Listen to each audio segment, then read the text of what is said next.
गांव का नाम था रंगपुर। नाम के अनुरूप यहाँ की होली पूरे जोर शोर से मनाई जाती थी। हर साल लोग महीनों पहले से तैयारी करते थे। तरह तरह के रंग बनाए जाते, पकवान बनते और पूरा गांव एक परिवार की तरह मिलकर नाचता गाता था। लेकिन इस साल कुछ अलग था। गांव के पुजारी पंडित रामलाल ने एक अजीब बात कही थी। उन्होंने कहा था कि इस बार की होली पर एक बुरी शक्ति का साया है। उन्होंने गांव वालों को सतर्क रहने की चेतावनी दी थी, खासकर रात में।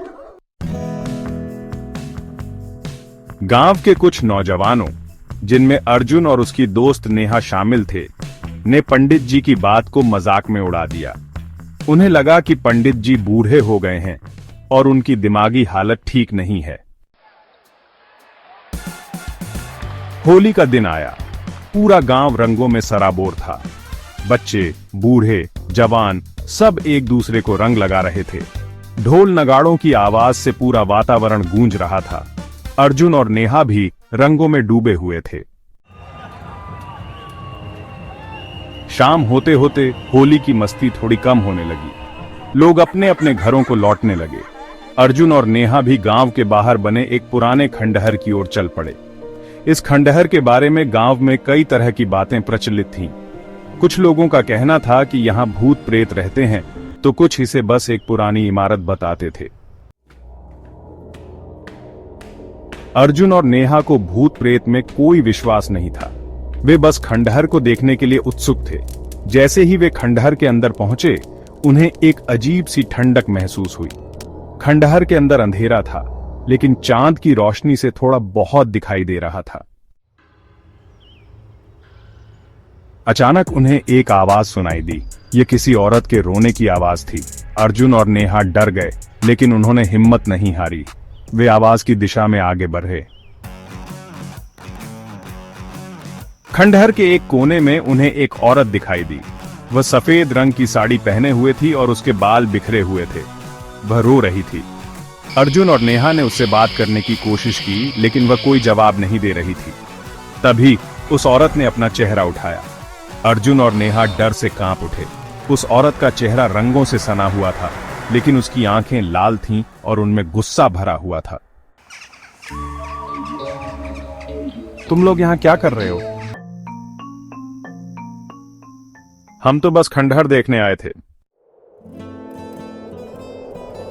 ये खंडहर मेरा है और मैं यहां किसी को नहीं आने दूंगी। उस औरत ने अर्जुन और नेहा पर हमला कर दिया। वे दोनों डर कर भागने लगे। औरत उनका पीछा कर रही थी। वे खंडहर से बाहर निकल आए और गांव की ओर दौड़ने लगे। गांव में पहुंचकर उन्होंने पंडित रामलाल को सारी बात बताई। पंडित जी ने उनकी बात सुनकर कहा, मैंने तुम्हें पहले ही चेतावनी दी थी। ये होली की रात है, जब बुरी शक्तियां जाग जाती हैं।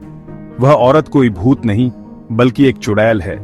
वह रंगपुर की रक्षा करने वाली देवी की दुश्मन है।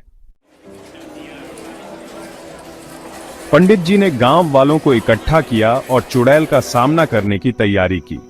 उन्होंने गांव के मंदिर में एक यज्ञ किया और देवी से चुड़ैल को हराने की प्रार्थना की। आधी रात को चुड़ैल गांव में आई। वह गुस्से से भरी हुई थी और गांव वालों को मारने के लिए तैयार थी। लेकिन गांव वाले भी तैयार थे। उन्होंने चुड़ैल पर रंगों की बौछार कर दी। चुड़ैल रंगों से डर गई। रंगों में देवी की शक्ति थी और चुड़ैल उस शक्ति का सामना नहीं कर पा रही थी। वह चीखने लगी और खंडहर की ओर भाग गई। गांव वालों ने चुड़ैल का पीछा किया और उसे खंडहर में घेर लिया। पंडित रामलाल ने देवी मंत्रों का जाप किया और चुड़ैल पर पवित्र जल छिड़का। चुड़ैल कमजोर हो गई और गायब हो गई। गांव वालों ने राहत की सांस ली। उन्होंने देवी का धन्यवाद किया और फिर अपने अपने घरों को लौट गए। अगली सुबह अर्जुन और नेहा खंडहर में गए। वे यह देखना चाहते थे कि चुड़ैल का क्या हुआ। खंडहर में उन्हें एक अजीब चीज मिली। ये एक पुरानी रंग की डिब्बी थी। डिब्बी पर एक नाम लिखा था, मोहिनी। अर्जुन और नेहा समझ गए, चुड़ैल कोई और नहीं बल्कि मोहिनी थी, जो कभी रंगपुर की सबसे अच्छी रंग बनाने वाली थी। लेकिन उसने अपनी शक्ति का गलत इस्तेमाल किया और देवी का अपमान किया, जिसके कारण उसे चुड़ैल बना दिया गया। अर्जुन और नेहा ने उस रंग की डिब्बी को गांव के मंदिर में रख दिया।